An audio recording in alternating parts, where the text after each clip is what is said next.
집의 상징은 안식입니다. 하루 종일 일을 하고 집에 오면 안식의 둥지로서 우리를 쉬게 하죠.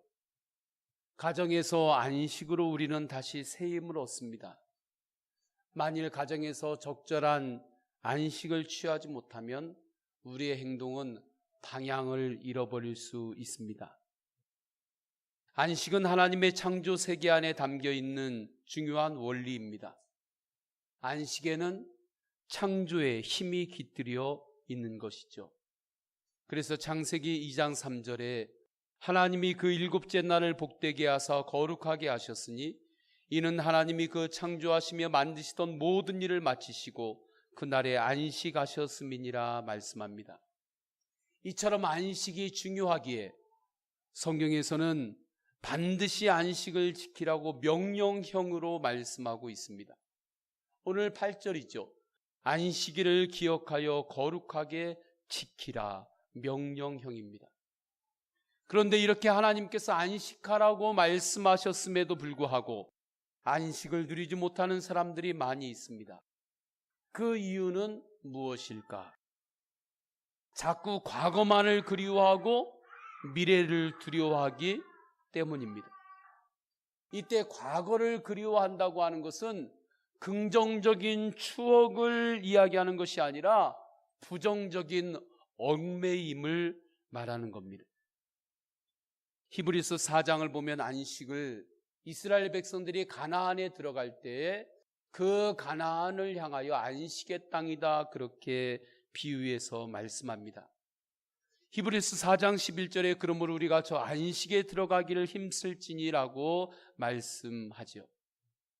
이스라엘 백성들은 애굽 땅에서 노예로 있을 때 안식을 누리지 못했습니다.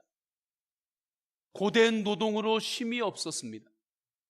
심지어는 출애굽기 5장에 보게 되면 모세가 바로왕에게 나아가가지고 출애굽을 하겠다고 이야기할 때 노동을 더 무겁게 하면서 박해하고 핍박했습니다. 그러한 곳으로부터 하나님께서 출애굽을 시키시며 가나안 땅 안식의 땅으로 인도를 하신 거죠. 출애굽 1세대들은 이렇게 하나님께서 인도하시기 때문에 그 인도하심 가운데 누구보다도 더 기적을 많이 경험한 세대가 되었습니다. 유월절 어린 양의 피로 장자들이 죽지 않고 살아나는 그러한 경험을 했습니다. 홍해가 갈라질 때 바다가 갈라지고 그 위를 직접 땅을 밟으면서 건너는 그러한 기적도 경험한 세대였습니다. 목마를 때에는 바위에서 물이 솟았고 하늘에서는 일용할 양식 만나가 내렸습니다. 그럼에도 불구하고 왜 1세대들이 출애굽 1세대들이 안식의 땅 가나안 땅에 들어가지 못했는가? 그 이유가 무엇인가? 단순합니다. 이들은 출애굽한 뒤에 광야에서 조금만 어려움에 처해도 애굽에서 종노릇하던 때를 그리워합니다. 옛날에 놀던 때가 좋았는데, 옛날에 하나님 없이 살던 때, 그때가 더 화끈했는데 그날을 자꾸 돌아봅니다. 그리고 현실을 불평했습니다. 민수기서 11장 5절 6절에 우리가 애굽에 있을 때에는 값없이 생선과 오이와 참외와 부추와 파와 마늘들을 먹은 것이 생각나거늘 이제는 우리의 기력이 다하여 이 만나 외에는 보이는 것이 아무것도 없도다. 이전에 애굽에서 종노릇 할 때 값없이 부추와 마늘과 그것을 먹었다고 하는 것은 그게 무슨 값없이 먹은 겁니까? 애굽 땅에서 사로잡혀서 고된 노동을 하고 아무것도 받지 못하고 거기서 배급주는 거 조금씩 먹었던 건데 이스라엘 백성들이 광야에서 조금 힘들으니까 그것을 그리워하고 있는 겁니다. 하나님께서 매일마다 주시는 만나의 복은 눈에 보이지를 않아요. 성이 차지 않아요. 그리고는 가나안 땅 앞에까지 가서는 가나안의 이방인들을 보면서 저들은 거인들이고 우리들은 그들 앞에서 메뚜기 같다고 하면서 메뚜기 컴플렉스에 걸려가지고 밤새 웁니다. 그리고 이렇게 소리칩니다. 다시 돌아가자. 다시 옛날로 돌아가자.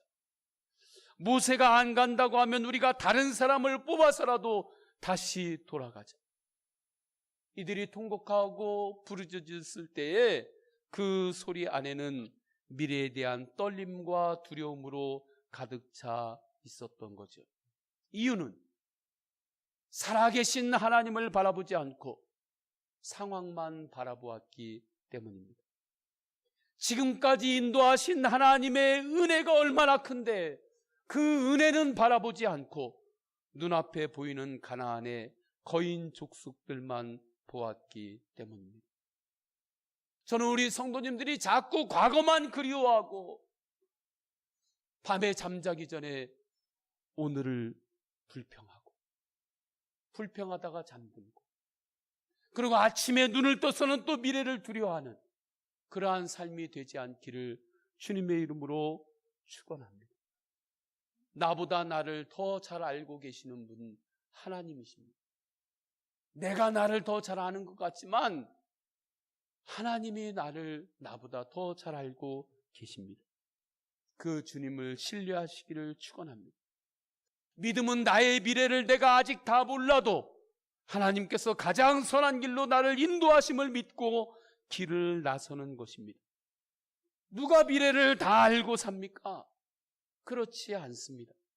미래를 추측하는 거죠. 그러나 내가 예상한 대로 어떻게 다 사라집니까? 아니죠. 그럼에도 불구하고 믿음은 주님께서 나의 나침판임을 알고 나의 생명임을 알고 주님을 바라보면서 가는 것입니다. 그러면 반드시 주님께서 응답하시는 때가 있습니다. 여호수아가 가나안 땅을 향하여 갔을 때에 여리고성을 주위를 돌기만 했는데도 그 여리고성이 무너질 줄을 여호수아가 꿈에도 생각하면서 그 길을 떠났겠습니까? 그걸 꿈에도 생각했겠습니까? 아니죠. 요단강을 법궤와 함께 건널 때 넘치는 물이 갈라지며 길이 날 것을 생각이나 했겠습니까? 다 몰랐죠. 그러나 여호수아가 단 한 가지만은 확실하게 알았습니다. 여호수아 1장 9절에 보면 강하고 담대하라, 두려워하지 말며 놀라지 말아라. 내가 어디로 가든지 내 하나님 여호와가 너와 함께 하느니라 하시니라. 이 말씀 하나만 확실하게 붙잡고 여호수아가 길을 떠났던 겁니다. 저는 우리 성도님들이 놀라지 마시기를 축원합니다. 모든 것 가운데에는 우리가 알지 못해서 그렇지 하나님의 경륜이 반드시 있습니다. 이 믿음이 있었기에 안식의 땅이라고 불리는 가나안에 여호수아가 들어간 것입니다. 다시 한번 저는 성도님들이 과거만 그리워하고 미래를 두려워하는 것이 아니라 언제나 나와 동행하시며 가장 선한 곳을 이끄시는 주님만을 바라보시기를 축원합니다. 십자가의 언덕길이 처음 보기에는 고난이고 답답하고 막막하고 깜깜했지만 그 십자가의 언덕길이 부활의 영광을 위한 길이었습니다. 십자가의 언덕길 따로, 부활의 영광의 길 따로가 아니라 그 길이 그 길이었던 것입니다. 십자가의 언덕길이 약함의 자리가 아니라 영광의 길이 된 것이죠. 이 믿음이 있는 사람은 지금 내가 십자가 언덕길을 오르는 것처럼 어떠한 어려움에 처해 있어도 믿음 안에서 안식을 누릴 수 있습니다. 믿음 밖에서는 안식을 누릴 수 없는데 믿음 안에서는 안식을 누릴 수 있습니다. 터널에 들어와도 출구가 있는 것을 알고 운전하는 사람은 안심하고 운전합니다. 터널에 들어왔다고 떨지 않습니다. 이 시간에 터널 속을 지나는 성도님 있습니까? 반드시 출구가 있음을 믿고 주님을 바라보며 믿음으로 사시기를 축원합니다. 그렇다면 오늘 본문에서 주님이 우리에게 말씀하시는 안식이란 어떤 안식일까요? 첫째는 육신의 안식입니다. 9절 10절을 보게 되면 엿새 동안은 힘써 내 모든 일을 행할 것이나 일곱째 날은, 그리고 10절 마지막 쪽에 보면 아무 일도 하지 말라 말씀하죠. 엿새 동안은 힘써 내 모든 일을 행할 것이다. 즉 모든 일에는 성실하게 내가 감당해야 할 책임이 있다는 말씀입니다. 그래서 9절에 힘써 네 모든 일을 행하라 말씀하죠. 그런데 무엇이든지 책임을 지고 할 때는 쉼이 없어요. 책임이 주어집니다. 5월이면 곳곳에서 모임들이 많죠. 목회자들 모임에서도 5월이 되면 체육대회도 있고 수양회도 있고 그렇습니다. 5월에 원주에 있는 우리 목회자 연합체육대회도 있고 또 동문들 체육대회도 있습니다. 또 동기들 간에 한 30년 만에 동기들 수련을 한다고 또 준비하고 또 진행하는 그런 계획들도 있습니다. 그런데 올해는 어찌된 일인지 그 모든 일에 책임을 지고 준비하는 사람 중에 한 사람으로 제가 멤버가 되었습니다. 그냥 제가 참석자로 있을 때에는 이게 다 저에게 쉼이 될 수 있는 하나의 기회가 됐는데, 이걸 이제 제가 준비하다 보니까 사람이 몇 명 나오는지, 렌트는 어떻게 해야 되는지, 간식은 어떻게 해야 되는지, 콩 네트는 어떻게 준비해야 되는지 하나하나 다 준비하고 체크하고 점검하다 보니까 이게 쉼보다는 그게 일 쪽에 더 관심이 그 일 쪽으로 기울어져요. 이처럼 우리도 가정에서 아버지와 어머니로서, 사회에서는 때로는 기업인으로, 직장인으로, 취준생으로 자신의 삶에 대해서 책임을 져야 할 때는 쉼보다는 일에 더 관심을 갖게 됩니다. 이것은 잘못된 것이 아닙니다. 지극히 정상적인 것이고, 성경에서는 그러할 때 힘써서 최선을 다하라고 말씀합니다. 그러나 이때 우리가 잊지 말아야 하는 진리가 있습니다. 저는 우리 성도님들이 세상에서 왔던 책임의 자리에서 그 자리를 지킬 때 힘써서 그 자리를 지키고 힘써서 최선을 다하시기를 축원합니다. 그러나 내가 이 모든 것을 내 힘으로만 하려고 하면 안 됩니다. 모든 것을 내 힘과 내 지식과 내 재주로만 하려고 할 때에는 쉬어도 쉬는 것이 아니에요. 쉬어도 쉬는 것이 아닙니다. 우리의 모든 것을 주관하시는 하나님만을 의지하고 하나님께 맡길 때 쉼과 안식을 누릴 수 있습니다. 이 믿음이 있는 가정에 안식이 임하는 것, 믿음대로 역사가 일어납니다. 마르바 돈이 쓴 안식이라고 하는 책에서는 이런 이야기를 우리에게 들려줍니다. 서부 개척 시대에 미국 중부에서 세인트 루이스를 떠나서 서부 오리건으로 향하고 있는 무리들이 있었습니다. 일행은 처음에는 안식일에 잘 쉬면서 이동을 했습니다. 그런데 추운 겨울이 다가오면서 그들 안에는 의견이 갈라지기 시작합니다. 추운 겨울이 다가오는데 우리가 오리건에 빨리 도착하려면 쉬지 말고 달려야 된다. 쉴 시간이 없다. 한쪽 팀에서는 아니다. 그래도 우리가 하나님이 정하신 그 법에 따라서, 창조의 법에 따라서 쉬면서 달려야 된다.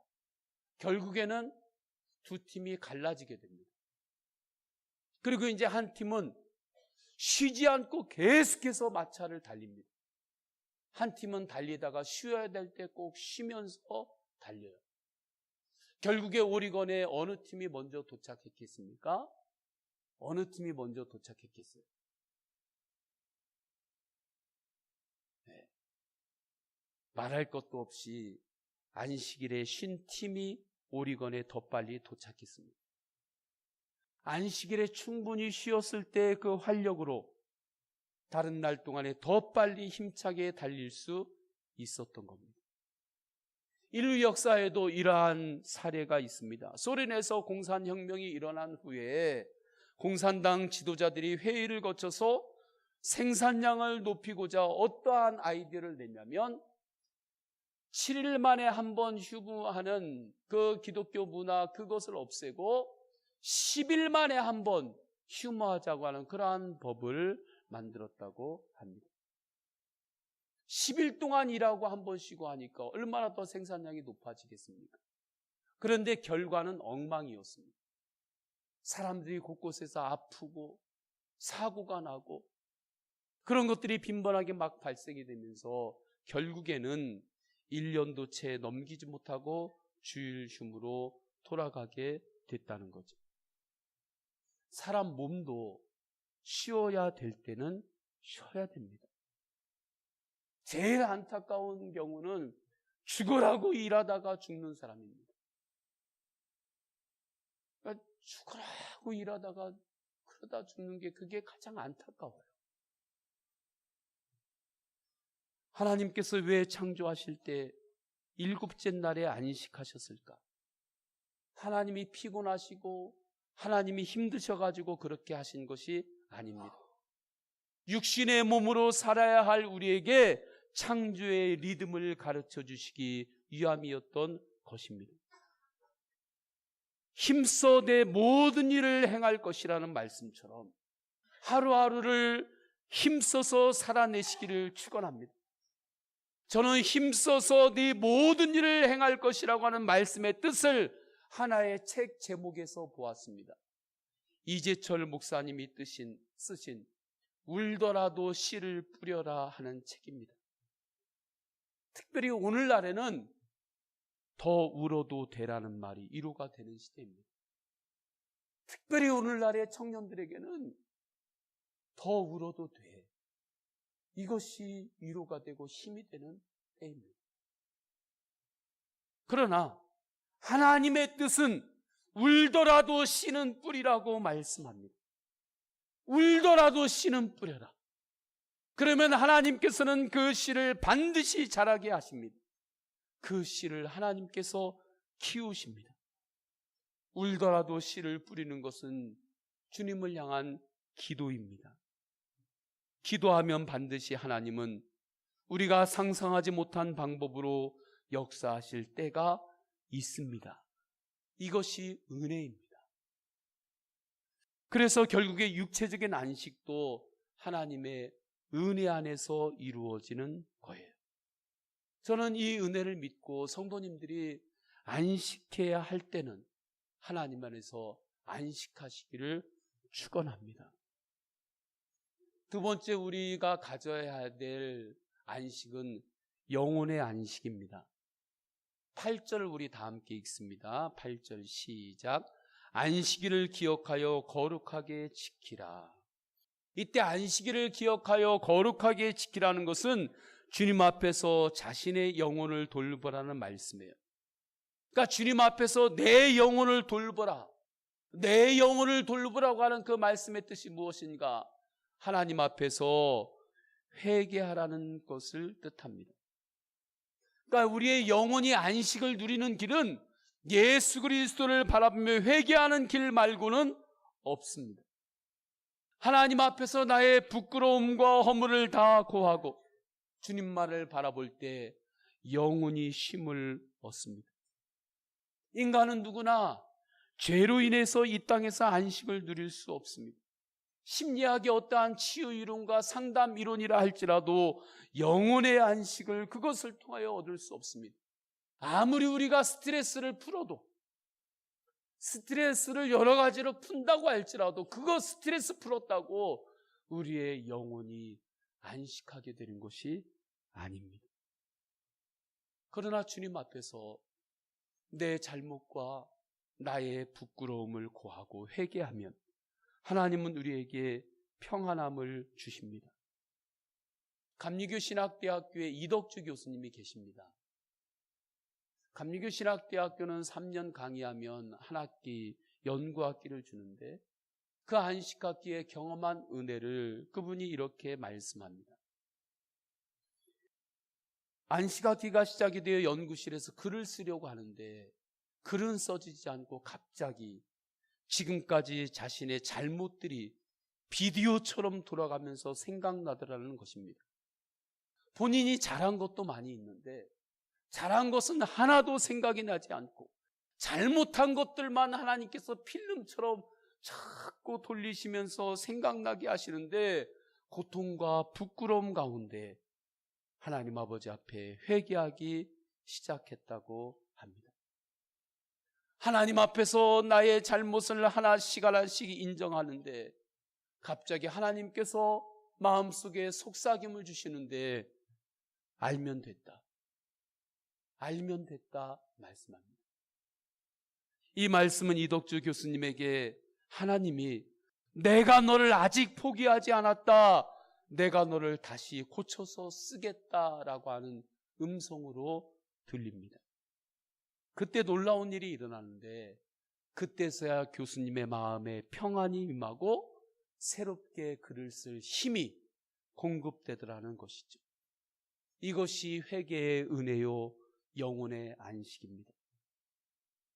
우리 성도님들이 교회에 나와서 예배 드릴 때 주님이 때로는 자꾸 나의 잘못을 생각나게 할 때가 있습니다. 지금까지 내가 잘한 줄 알았는데 그것이 아니었음을 깨닫게 됩니다. 뭐든지 내가 부모를 잘못 만나서 당신 때문에 내가 이렇게 됐고 그때 그 사람 때문에 지금 내가 이 고생을 한다고 생각했는데 그것이 아니었음을 깨닫게 되는 거죠. 그리고 예배 드리는데 자꾸 내가 잘한 것들도 있는데 잘한 것들은 생각이 안 나고 자꾸 잘못한 것들만 생각나게 하실 때가 있습니다. 그때는 주님 앞에서 인정하시기를 축원합니다. 예, 주님, 제가 그런 사람이었습니다. 주님, 제가 교만했습니다. 그때 제가 조금만 더 참았으면 되었는데 제가 그때 참지 못했습니다. 내가 이러고 있을 사람이 아닌데, 내 수준이 이러고 지금 있을 사람이 아닌데 거기에 묶여 있는 것이 아니라 또한 가족들이 내 마음을 못 알아주고 나를 받쳐주지 못해서 내가 힘들어졌다고만 생각했지 나로 인해 가지고 가족들이 겪은 마음고생은 조금도 헤아리지 못했습니다. 주님, 저를 불쌍히 여겨 주옵소서 하면서 주님 앞에 나아가면 예수님은 말씀합니다. 알면 됐다. 알면 됐다. 내가 너의 그 모든 허물과 연약과 죄를 대신해서 내가 십자가에서 피를 흘렸다. 내가 너를 용서하니 이제부터는 은혜의 빚진 자의 마음을 잊지 말고 믿음으로 살아라 말씀합니다. 성도 여러분, 우리가 주님 앞에서 십자가에서 죄 용서함 받았다고 하는 것은 뭐냐면 죄 용서함 받고 입을 딱 씻는 거 그것이 아니라 죄 용서함 받은 이후에는 은혜의 빚진 자의 마음으로 그렇게 세상을 살아갈 겁니다. 사랑의 빚진 자의 마음으로. 그때 우리의 영혼 안에 놀라운 일이 일어나는데 평안이 임합니다. 이상하게 하나님 앞에서는 우리가 죄를 시인하면 유죄라고 말하지 않고 내가 너를 용서했다라고 말씀하십니다. 그리고 믿음으로 살아갈 영혼의 힘을 주시죠. 이렇게 영혼의 안식을 얻게 되는 사람, 세상으로부터 오는 안식이 아니라 하나님이 주시는 영혼의 안식, 그 평안함이 있습니다. 그 안식이 있어요. 그 고요함이 있습니다. 하나님 앞에 서면 그 고요함이 있어요. 그것을 알게 될 때에 그 사람은 영원한 안식의 비밀을 알게 됩니다. 그래서 셋째로 성도가 누려야 될 안식은 영원한 안식입니다. 오늘 본문은 이스라엘 백성들에게 하나님이 주시는 말씀인데 하늘의 말씀을 땅에 주시는 거예요. 그래서 8절 안식일을 기억하여 거룩하게 지키라는 것은 궁극적으로 영원한 하나님의 나라의 안식을 구하라는 것입니다. 이틀 전에 제 딸이 밤에, 늦은 밤에 제 방으로 이렇게 들어와요. 한 밤 12시 반이 넘었던 것 같아요. 머리를 감고 머리를 말린다고 머리를 말리고 와가지고 제 침대 옆에 이렇게 앉아요. 불을 껐는데 그러면서 이렇게 옆에 이렇게 누워가지고 제가 팔 베개를 이렇게 이제 해주었습니다. 그러니까 얘가 아빠 완전히 망쳤어. 그래. 뭘 망쳐? 중간고사를 보고 계속해서 한 과목씩 지금 수업 시간에 점수들을 지금 확인하고 있는데 국어 망쳤어. 선생님도 너무 어렵게 내. 선생님도 본인이 어렵게 내신다고 인정하셨어. 그러면서 이어가지고 그런데 과학은 잘 봤어. 과학은 객관식 요것만 좀 문제가 생겼고 과학은 잘 봤어. 그런데 수학은 또 망쳤어. 그래서 애들 말로 표현을 이렇게 하더라고요. 강단에서는 좀 죄송하지만 개어려워. 애들이 다 그렇게 이야기한다. 개어렵다고. 너무 어렵게 낸다고. 그래서 제가 웃으면서 괜찮아. 야, 하나 잘하면 다 사는 길이 있다. 다 사는 길이 있어. 그리고 제가 덧붙여서 이렇게 얘기했죠. 야, 아빠가 새벽마다 네 이름 부르면서 하나님 앞에 네 이름 맨날 보고하는데 네 이름 맨날 출석부 부르듯이 네 이름 하나님께 기도하는데 야, 걱정 없어. 걱정 마. 그러니까 내가 마음에 안식이 오는지 그렇게 편안한 마음으로 그 다음에 말을 이어가는데 아빠, 천국에 대해서 궁금해하면 하는 게 있다고 하면서 저에게 묻습니다. 우리가 죽으면 다 천국 가잖아. 그러면 천국에서 우리 가족들 다 만나나? 그럼 가족들 다 만나지. 그런데 천국에서 우리가 어떻게 알아보지? 우리 몇 살 때 몸으로 천국에서 살아? 얘는 그게 궁금한 거예요. 지금 방이 어두워서 내가 너를 볼 수 없잖아. 불을 다 꺼서. 그래도 네가 아빠 딸인 것은 깜깜해도 아빠가 알아보는 것처럼 천국에서 하나님에게 우리에게 다른 몸, 신령한 몸을 주시지만 바로 알아볼 수가 있어. 그러니까 그렇구만? 그래. 그러면서 이어서 또 묻습니다. 그런데 천국에서는 어떻게 다니지? 날아다닐까? 걸어다닐까? 물론 자동차는 없겠지? 제가 대답합니다. 분명한 것은 천국에는 맑은 물이 있고 나무와 과실들이 있고 하나님의 정원이 있다. 요한계시록에서 말씀하신다. 그러니까 분명히 걷고 뛰어다니는 것은 맞다. 그런데 날아다니는 것은 아빠도 모르겠다. 성경에서 말씀하시는 데까지만 알 수 있는 거야. 그런데 분명한 것은 사도 바울께서는 천국을 보았는데 너무 좋아서 그분은 천국에 빨리 가고 싶다고 하셨어. 그러니까 천국이 궁금하네. 천국이 궁금해. 궁금해도 하나님이 부르셔야 갈 수 있는 거야. 빨리 가고 싶어도 하나님이 부르셔야 갈 수 있어. 빨리 가고 싶어도 못 가. 천국이 더 좋은 것이지만 이 땅에서 우리가 살아야 되는데 사는 이유는 사명이 있기 때문에 이 땅에서 주님이 부르시는 날까지 우리는 사는 거야. 그리고 주님이 부르시면 우리는 천국에서 영원히 사는 거지. 그러면서 어찌되었든 이 아빠의 몸이 있지, 너도 몸이 있지. 이 육신의 몸은 영원히 사용하는 것이 아니란다. 이 땅에서 사용하다가 죽으면 신령한 다른 몸을 받게 된다. 신령한 다른 몸을 받게 돼. 그러니까 그것은 알겠대요. 그런데 예수님을 믿지 않으면 천국이 아니라 지옥에서 영원히 살아야 하는 거야.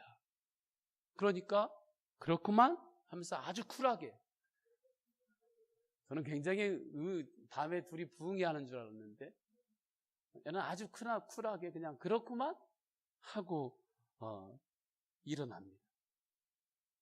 그러면서 영원한 안식이 있는 천국에 대한 대화를 그 밤에 나누었습니다. 저는 우리 성도님들이 영원한 나라, 영원한 안식이 있는 천국 소망을 가지고 사시기를 축원합니다. 이 땅에서 육신의 안식도 필요하고 여러 가지 그 안식도 쉼도 필요하지만 그 육신의 쉼과 이 땅에서 안식은 아무리 좋아도 영원한 것이 아닙니다. 그래서 저는 주님이 우리를 영원한 나라, 천국으로 부르시는 그 날에는 저는 우리 성도님들은 누구나 이 땅에 대해서는 조금도 아쉬움 없이 그 나라에 감사하면서 입성할 준비가 다 돼 있기를 축원합니다. 주님은 언제 우리를 부르실지 모르는데 그 부르실 때 자꾸 이 땅에 대해서 붙잡고 있는 것이 아니라 그때에는 주님이 부르실 때에 감사함으로 조금도 이 땅에 대한 아쉬움 없이 그 나라에 들어갈 준비가 우리 안에는 다 되어 있기를 주님의 이름으로 다시 한번 축원합니다. 그 생각을 가지고 그 날을 바라보며 오늘을 최선을 다하고 오늘을 힘을 다하여 열심히 살아가는 것이 그것이 바로 성도의 태도입니다. 그래서 힘을 다하여 내 모든 일에 힘을 써 행하라 이 말씀을 하시는 거예요. 그 날을 바라보며 언제 주님께서 우리를 부르실지 모르는 그 날을 생각하며 하루하루를 힘을 다하여 살아내는 겁니다. 저는 그 은혜가 우리 안에 충만하기를 원합니다. 세상 충만이 아니라 은혜 충만으로 사시기를 축원합니다. 끝으로 저는 우리 성도님들의 가정이 육적인 안식과 영혼의 안식이 있고 영혼을 향한 소망이 있는 예수 가정이 되시기를 축원합니다. 우리 성도님들의 가정이 방향이 없이 가는 가정이 아니라 명확하게 주님을 향한 방향이 온전히 서 있는 그러한 복된 가정으로 언제나 서시기를 주님의 이름으로 축원합니다.